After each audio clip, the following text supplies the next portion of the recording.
There are many who believe that the peace we see may be just a prelude.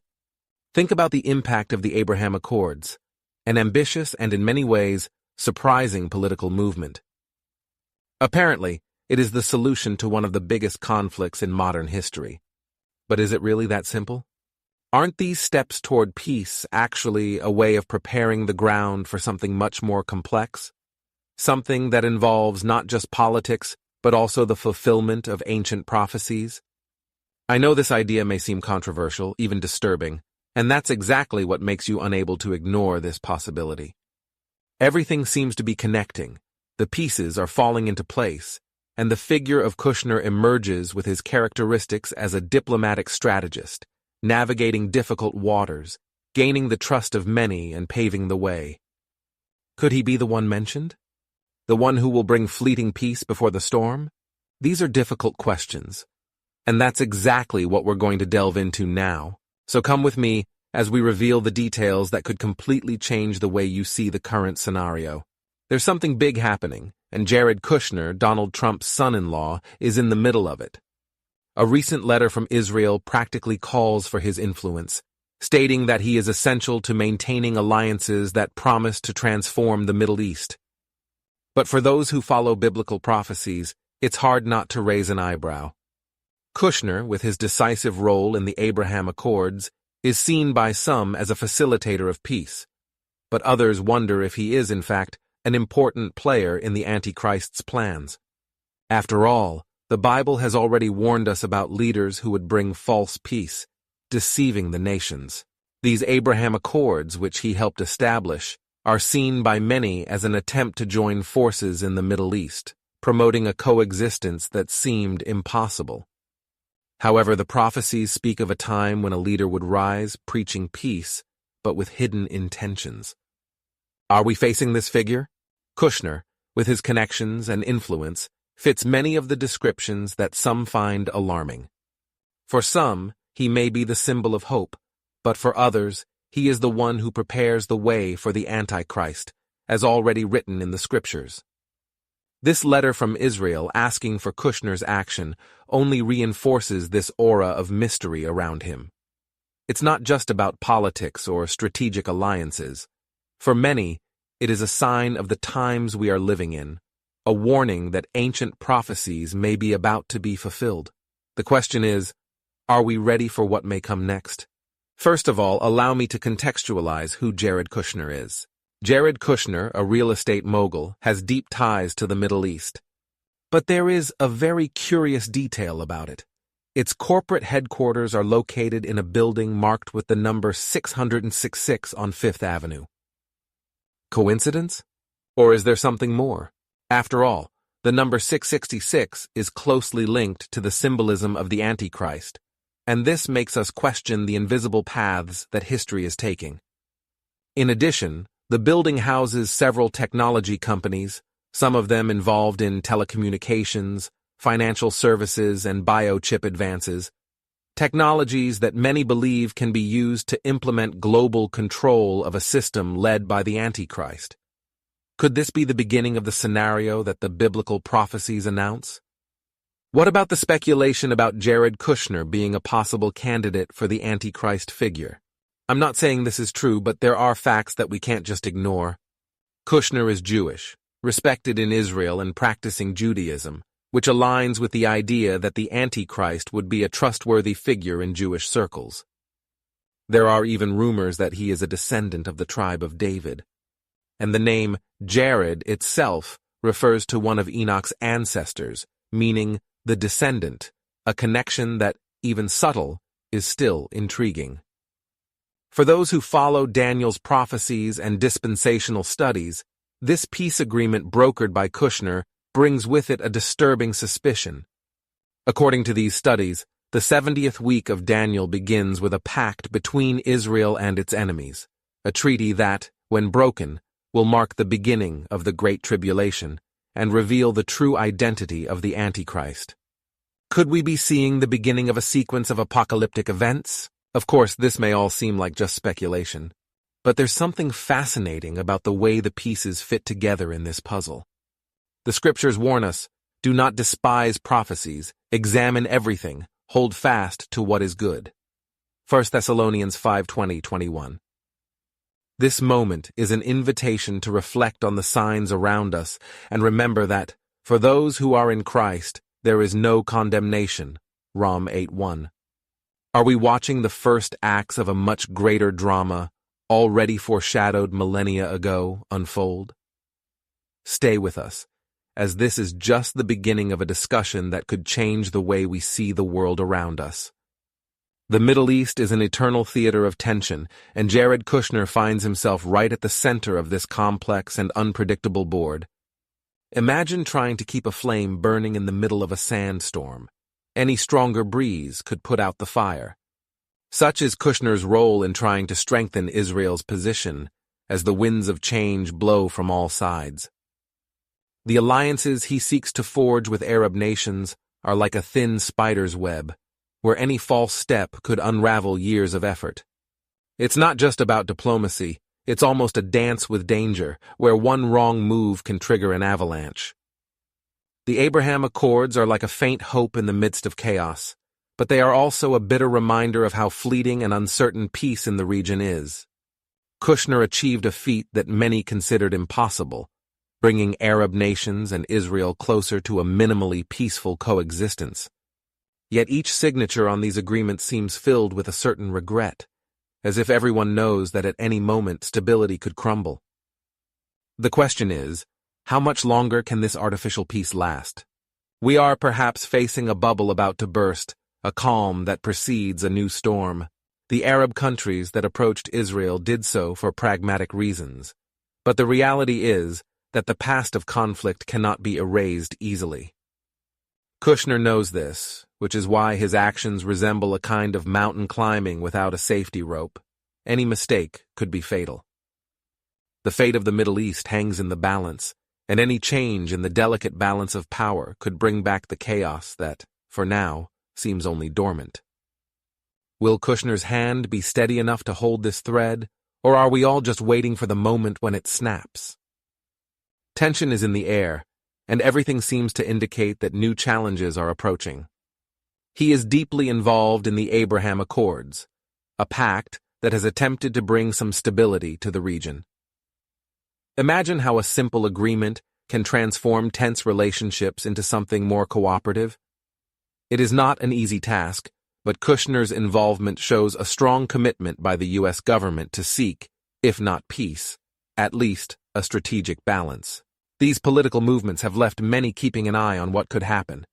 After all, the Abraham Accords are just the beginning of a long and winding road.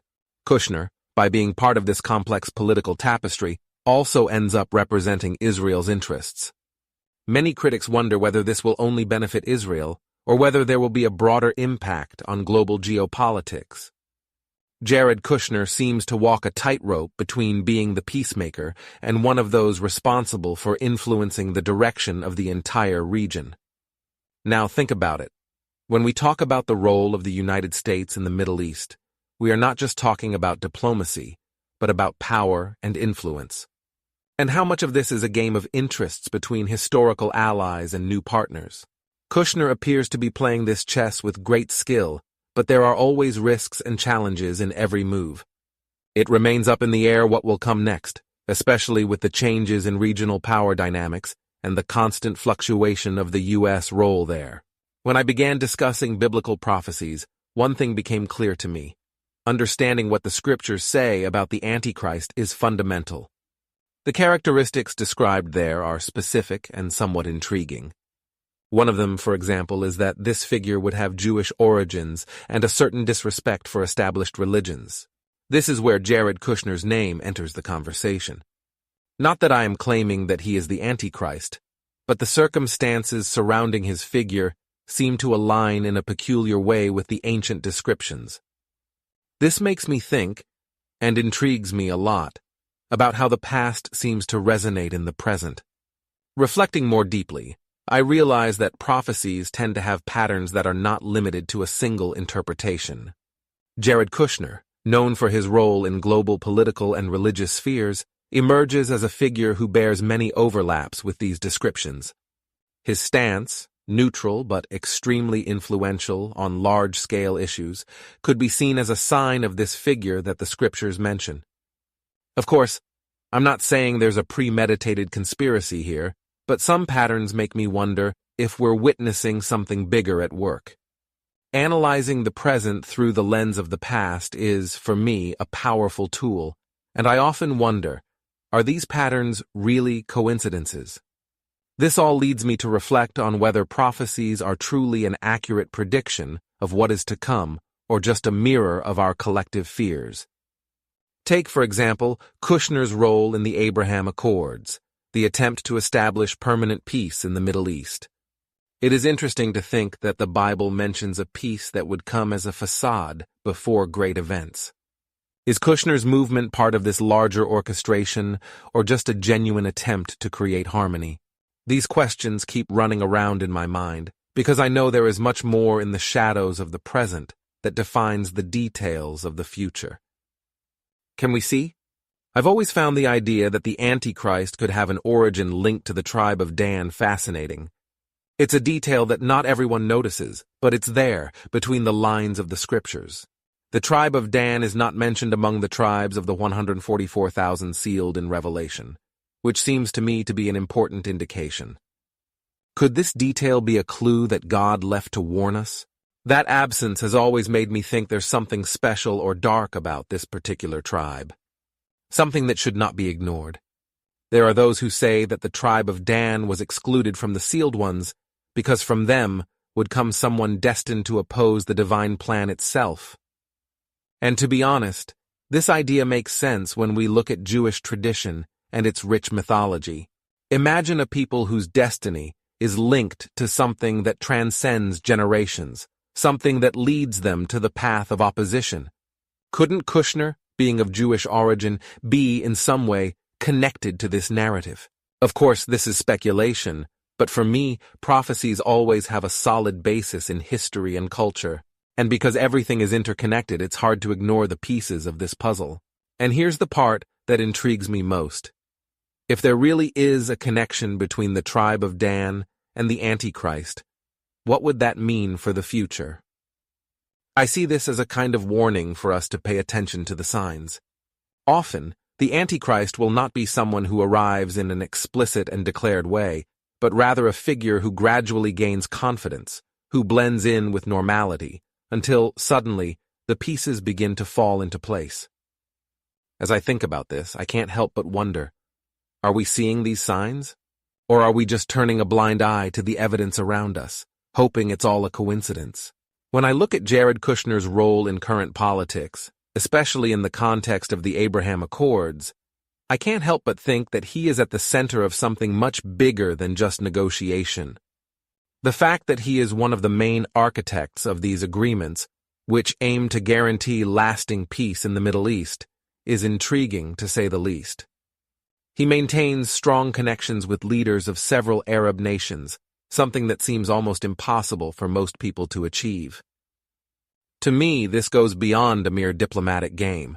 It almost seems as if it were a fulfillment of something predicted long ago.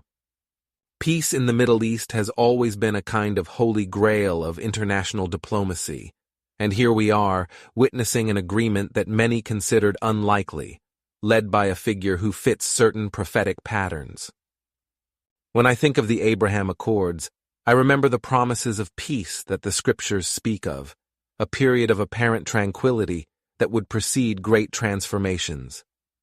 Kushner, with his ability to establish ties where there was previously only distrust, seems to move like someone who already knows the exact path he should follow.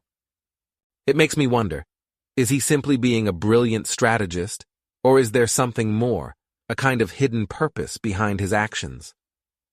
For many, the Abraham Accords represent hope.